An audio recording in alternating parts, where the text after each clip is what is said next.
Hey everybody, welcome back to Guns and Gadgets, your source for Second Amendment news.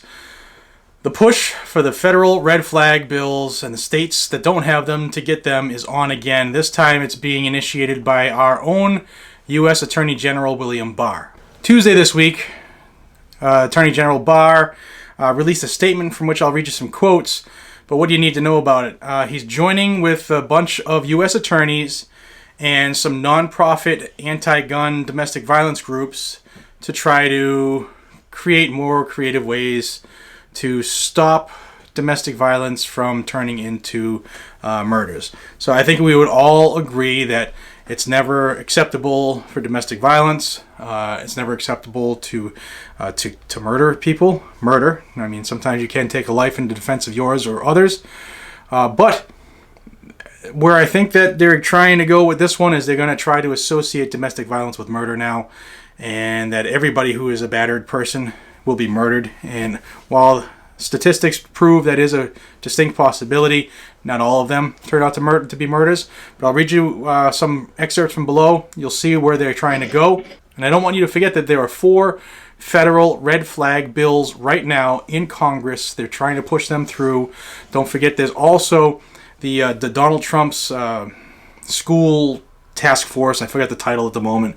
But they came out, recommended each individual state pass their own extreme risk protection order law, which would allow the states to circumvent the Second Amendment and strip people's rights away because somebody said something, or you looked angry, or you hurt someone's feelings that day.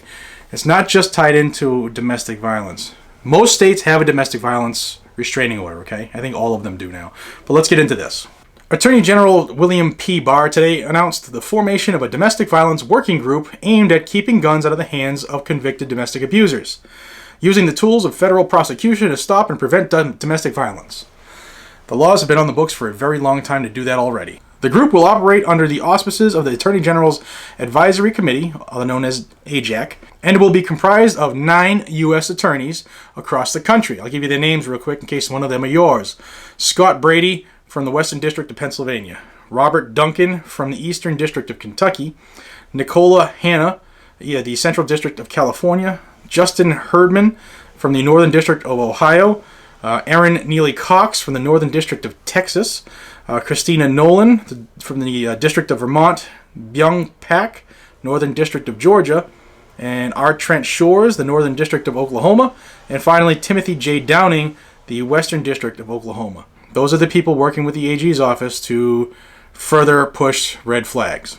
And U.S. Attorney Neely Cox out of the Northern District of Texas will be chairing this new committee. Attorney General Barr said this: "Too often, domestic abusers start with threats and abuse and end up committing extreme violence and even homicide, with devastating impact on families and community around them.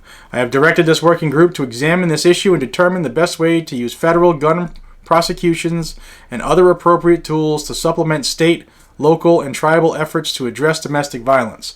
That is almost a quote, that last section, almost an exact quote from the federal red flag bills, almost to the word, okay? "With so many domestic disputes escalating from bruises to bullets, we felt the need to supplement our state and local partners' efforts to curb domestic violence with federal prosecutions." This is Ms. Neely Cox now. "We hope our initial cases send a message to convicted abusers. Not only could the Justice Department theoretically prosecute abusers for firearms possession, they have, and they will." Now, what they're not telling everybody, but you should know, is that federal law already prohibits anybody convicted of a felony from legally obtaining a firearm, okay? Especially in states that have licenses to carry, permits, firearms identification cards, whatever they call them. If you're a convicted felon, you can't get one. You're federally prohibited. Also, certain cases of domestic violence have protection orders. And if you have a protection order or a restraining order or stuff like that, they pull your permit in most of the states. They pull your permit if you have one, and they take your guns until the case is adjudicated. Why do I tell you this? Because the laws already exist.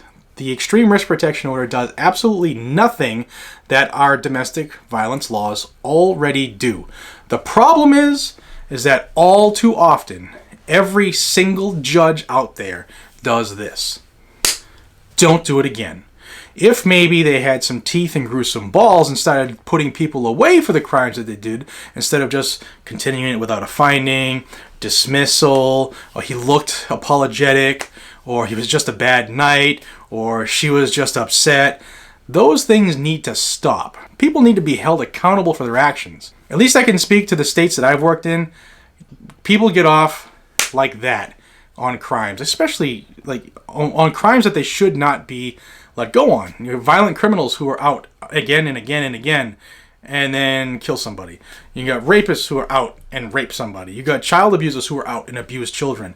When people are held accountable, good things happen sometimes. They either learn or they don't get to play again. Now, the U.S. AG's office also said this. Federal gun cases involving domestic violence present unique challenges. Yeah, it's called the Constitution.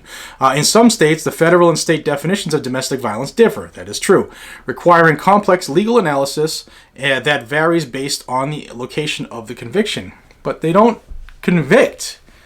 85 to 90% of the time, they don't convict anyway. They want to get it out of court, or they want to have them plead out to a lesser crime so that they're off the docket. They're not overworked. The courts are, or at least in this area of the country, the courts are overbooked. There's not enough staffing. The caseload is high. They just want to turn cases over. And to go seek a conviction is a trial and jury, and it takes time and effort and money. Now, I realize I'm preaching to the choir here, but I wanted you all to know that there is another avenue that the feds are taking to kick off every state and the feds adopting an extreme risk protection order, a red flag law. It's coming at us from every direction. Now, my question is, what are you going to do to stop it? I need you guys to call, to show up if you can to office hours, to write letters. Yeah, take out a pen and a piece of paper and write a letter and tell your representatives, whether they're local or state or federal, that the red flag laws and the extreme risk protection orders are unconstitutional. And if they vote for them, you will hold them accountable and not vote for them. You will not support someone who does not support the founding documents, the ones that they're sworn to uphold, the ones that they're sworn to follow.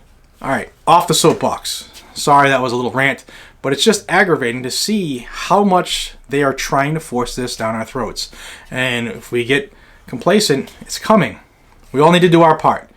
I appreciate your time more than you know. Please do me a favor, hit that thumbs up. I know it's bad news, but hit the thumbs up so that more people will see it. Share this video with your friends, whether it's on Facebook jail or Instagram or whatever it is. Please help get the news out. It would mean a lot. Also, check out my other links in the description for my other places that I post. And until we see each other again, be safe, stay vigilant, carry a weapon. Take care, everybody.